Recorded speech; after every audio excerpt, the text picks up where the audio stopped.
Olá pessoal, continuando a tratar das alterações da Lei de Probidade Administrativa promovidas pela Lei 14.230 de 2021, eu queria tratar hoje de um ponto que também tem atraído alguma atenção da doutrina, daqueles que se dedicam ao estudo da improbidade administrativa e do direito administrativo como um todo, ou talvez até do direito sancionador do Estado, e aí eu incluo meus colegas também penalistas, né, que acabam muitas vezes se interessando e atuando também em ações de probidade administrativa. Esse ponto que eu queria tratar é agora a adoção de um rol taxativo no artigo 11 da Lei de Probidade Administrativa. Na verdade, não é que tenha sido alterado esse rol. O rol de condutas que configuram improbidade administrativa, que são ali estabelecidas nos incisos do artigo 11, ele continua sendo praticamente o mesmo. Mas o que acontecia anteriormente é que essas condutas descritas nos incisos do artigo 11 eram consideradas um rol exemplificativo.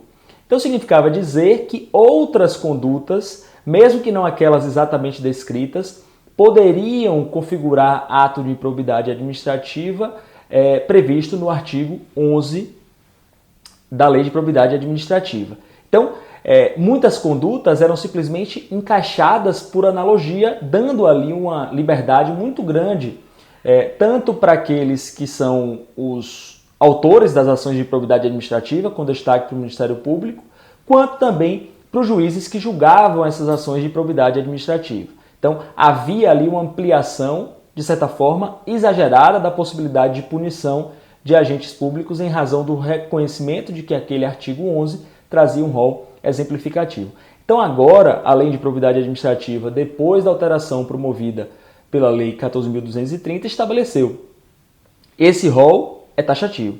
Ou seja, se não for uma daquelas condutas estabelecidas nos incisos do artigo 11, não é possível configurar ato de improbidade administrativa que, enfim, esteja enquadrado nesse mesmo artigo 11. E eu queria trazer aqui para vocês a leitura, para aqueles que não têm na cabeça, do caput do artigo 11, para que vocês entendam o porquê desse rol dever ser realmente taxativo e não exemplificativo.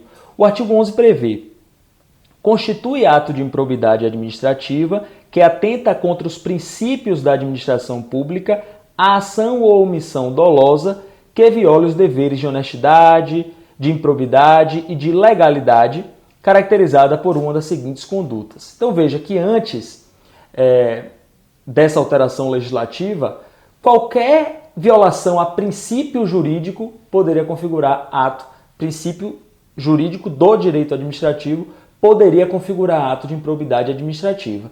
Então isso trazia aqui uma liberdade muito grande para quem acusava os agentes públicos e para os juízes que julgavam essas ações de improbidade. Porque violar princípio da administração pública é muita coisa, né? Tem muitas condutas que podem se enquadrar a depender da vontade que se tem e da intenção que se tem interpretando a norma. Então, quase que qualquer ato praticado por um agente público poderia ser configurado a depender da ótica que se tinha um ato de improbidade administrativa.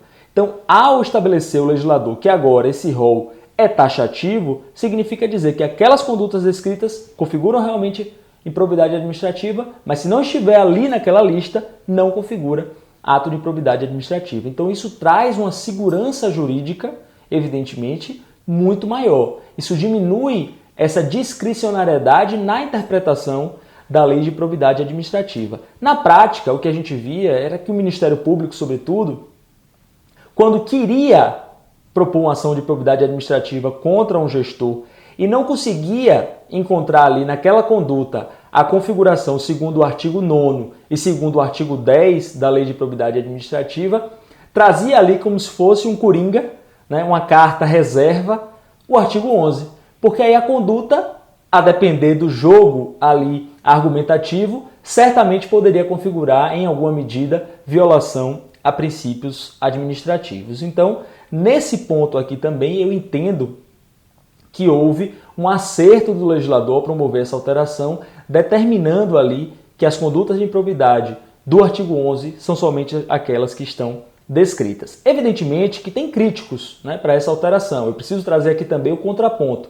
Aqueles que criticam essa alteração legislativa afirmam que isso impede que haja a punição de diversos atos que são atos desonestos, que são atos ímprobos, que configuram violação a princípios do direito administrativo, mas que agora não podem ser alcançados pela lei de probidade administrativa. Então esses críticos sugerem que não deveria ser estabelecido ali um rol taxativo, deveria continuar sendo um rol exemplificativo, mas deveriam ser descritos critérios objetivos para a configuração daquele ato de improbidade para que realmente não houvesse essa liberdade exacerbada na interpretação da norma. Então vejam que até os críticos da alteração reconhecem também que como estava antes, estava errado. Alguma coisa precisava ser feita para melhorar. E o legislador entendeu que o melhor caminho era estabelecer um rol taxativo.